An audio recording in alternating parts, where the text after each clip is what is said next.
Kembali lagi di Cerita Cinta Channel. Jangan lupa like, comment, and subscribe ya. Terima kasih.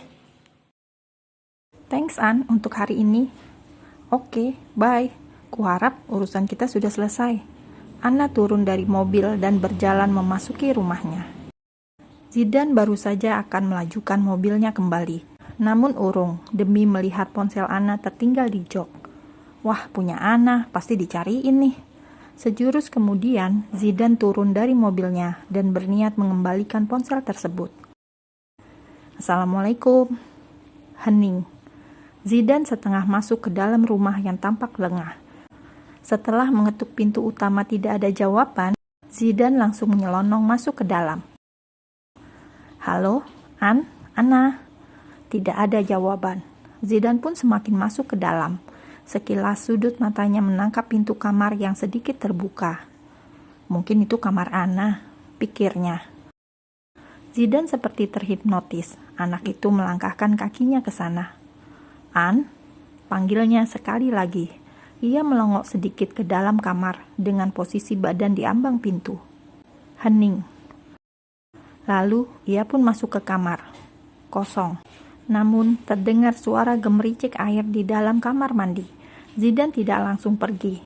Ia malah duduk bersantai di atas kasur Anna sambil melihat-lihat isi ponselnya yang sama sekali tidak dipassword. Rasa lelah membuat ia tak sadar dan lama-lama mengantuk.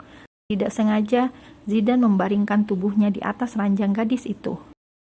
Sementara, Anna sama sekali tidak menyadari jika di kamarnya ada penyusup. Ia tengah asik berendam di bathtub. Setelah memakan waktu hampir 1 jam di dalam, Anna keluar dengan santai dan bersenandung riah. Anna melihat ranjangnya sendiri, seperti terisi seseorang. Mungkinkah Kak Hiko? Pikirnya santai.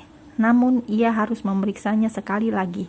Sekilas pakaiannya seperti mengenalnya, walaupun mukanya tertutup oleh lengannya. Astagfirullah. Anna terjingkat, melihat yang tidur di ranjangnya bukan Kak Hiko, tapi Zidane. Hei, sad boy, bangun. Woi, jangan tidur di sini. Anna berteriak sekencang mungkin. Ia berani berteriak karena di rumah hanya ada dirinya dan ART saja. Zidane menormalkan penglihatannya, diketuk-ketuk kepalanya perlahan, sadar dengan apa yang dia lihat. Cewek. Zidane menggeleng-gelengkan kepalanya. Dan, woi, malah bengong lagi. Zidane langsung berdiri dari duduknya sambil menutup kedua telinganya karena pekikan Anna. Lancang kamu ya, masuk ke kamar orang tanpa permisi. Zidane meringis. Ini gak seperti yang kamu pikirkan, Aku gak sengaja, sumpah. Ia mengacungkan jari tengah dan telunjuk, membentuk huruf V. Aku mau mengembalikan ponsel kamu ketinggalan di mobilku. Nih. Zidane mengangsurkan HP-nya ke hadapan Anna. Maaf, aku tidak sengaja malah ketiduran. Bertemu dengan kasur dan rasa lelah membuatku terlelap, kata Zidane jujur. Ya udah, ayo keluar. Ntar kita dibilang ngapa-ngapain lagi di kamar berduaan. Zidane menurut. Tangannya dicekal dan hendak digeret oleh Anna. Zidane bergeming, manik matanya memperhatikan tangannya yang saling bertautan dengan tangan Anna. Anna pun tersadar bahwa dia tidak bermaksud menggenggam pria itu. Ups, sorry. Silakan keluar. Anna membuang muka memerah karena Zidane terus mengamatinya. Tiba-tiba terdengar arah sepatu berjalan mendekati pintu. Ada yang datang. Itu suara mama sama papa. Aduh, gimana nih? Kamu cepet ngumpet. Ntar mereka bisa salah paham. Anna sibuk mendorong tubuh Zidane agar bersembunyi. Konsentrasinya buyar dan panik, sehingga keseimbangan tubuhnya goyah. Seketika mereka terjatuh berdua di atas kasur dan di saat itulah pintu kamar dibuka dari luar. Anna, teriak mama terkejut. Anna yang masih terjatuh di atas Zidane langsung bangun dengan wajah panik. Begitupun dengan Zidane. Mereka berdua seperti sedang tertangkap basah melakukan hal-hal yang tidak senonoh. Mendengar teriakan istrinya menyebut nama anaknya begitu lantang, Pak Haryo langsung datang ke tempat kejadian perkara. Ada apa, Ma? Pak Haryo menggeram marah melihat ada seorang pria di kamar putrinya dengan raut wajah Zidane yang acak-acakan, khas bangun tidur, dan Anna yang terlihat habis keramas dengan masih memakai jubah mandinya. "Papa tunggu di luar, jelaskan semuanya." Sarkas Pak Haryo sangar menatap keduanya. Mama Yuli mengikuti langkah suaminya yang menuju ruang keluarga. "Gimana nih Dan, ini semua gara-gara kamu. Orang tuaku berpikir kita melakukan yang tidak-tidak." Anna sudah menangis tergugu. "Jangan panik, aku akan menjelaskan semuanya kepada mereka. Tenanglah, cepat pakai bajumu dan kita temui orang tuamu sekarang." Anna mengangguk, sementara Zidan keluar terlebih dahulu menunggu di depan pintu kamar karena Anna mau berganti baju. Keduanya melangkah ke ruang keluarga di mana raut wajah Pak Haryo dan Bu Yuli tidak baik-baik saja. Pak Haryo bahkan langsung berdiri dan menghardik Zidan. "Hubungi kedua orang tuamu, suruh mereka ke sini secepatnya. Saya nggak mau tahu, kamu harus bertanggung jawab." Zidan tercekat di tempatnya. Mulutnya terdiam, namun gerakan tangannya terulur mengambil ponsel di saku celananya. "Tapi Pak, ini salah paham. Kami tidak melakukan apapun seperti yang Papa dan Mama pikirkan." Sanggah Anna menangis sesegukan. "Aku akan bertanggung jawab," kata Zidan tegas sambil menghubungi nomor ponsel orang tuanya. Hiko masuk ke rumah dengan langkah lebar. Pria itu berjalan menghampiri Zidan dan langsung memberikan hadiah bogem mentah. "Buk, buk, buk, brengsek. Apa yang sudah kamu lakukan dengan Anna, hah?" Nafasnya memburu menggeram marah. Pukulan bertubi-tubi tanpa persiapan membuat Zidan seketika tersungkur. Zidan bangkit, hendak melawan, namun urung karena tangan Pak Haryo langsung melerainya. "Sudah diam, tenang, selesaikan semua masalah ini dengan kepala dingin. Aku sudah menyuruh orang tuanya datang kemari. Pria ini bersedia bertanggung jawab dengan Anna." Pak Dahlan dan Ibu Alin datang dengan tergesa-gesa ke alamat yang telah diberikan Zidan. "Mohon maaf, ada apa ini?" Pak Dahlan membuka suara terlebih dahulu. "Benar ini putra Bapak." "Iya, itu putra saya Zidan. Ada apa? Kenapa kalian memanggil kami ke sini?" "Putra Bapak kepergok di kamar putri saya dalam posisi mereka..."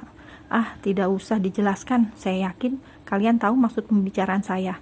Jadi, saya minta pertanggungjawaban dari putra Bapak," ucap Pak Haryo tegas.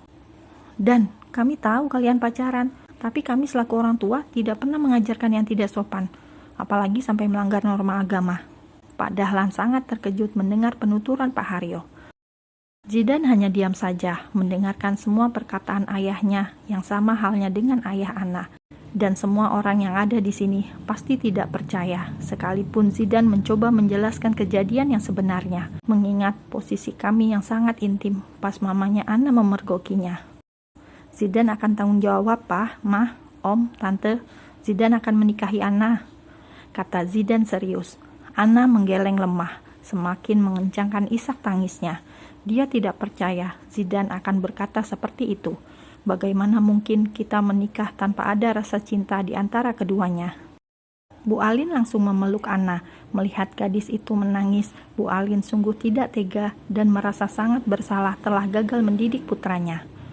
"Maafkan kami, Nak. Maafkan Zidan. Jangan khawatir, Zidan pasti bertanggung jawab."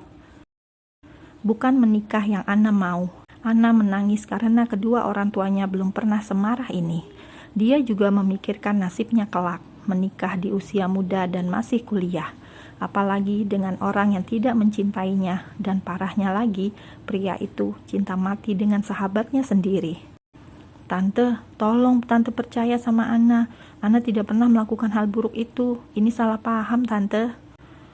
"Anna tenang ya, Tante ngerti. Tapi memang sebaiknya hubungan kalian segera dihalalkan kalau sudah saling cocok, daripada nanti menambah dosa." Anna pasrah. Benar kata Zidan, seberapa besar usaha kita untuk menjelaskan tidak berarti, karena mereka telah berasumsi lain. Setelah menemukan kesepakatan bersama antara kedua keluarga, Pak Dahlan dan keluarganya pamit undur diri. Pernikahan mereka akan dilaksanakan akhir bulan ini. Itu artinya hanya kurang dari 1 bulan. My God, sial. Zidan memang masih kuliah. Ia tengah mengerjakan skripsi. Begitupun dengan Anna, sibuk dengan kegiatannya di akhir semester. Zidan sudah terbiasa dengan bisnisnya. Ia mengerjakan berbagai proyek pekerjaan cabang milik orang tuanya sambil kuliah. Untuk urusan ekonomi, Zidane sama sekali tidak kekurangan, walaupun harus menikah di usia muda. Ia hanya khawatir tentang perasaannya, khawatir tidak bisa membahagiakan Anna jika nanti menjadi istrinya. Namun, ini adalah pilihan yang harus diambil. Keluarga Anna jelas sudah memandang dirinya perusak anaknya, apalagi kalau sampai ia menolak untuk bertanggung jawab.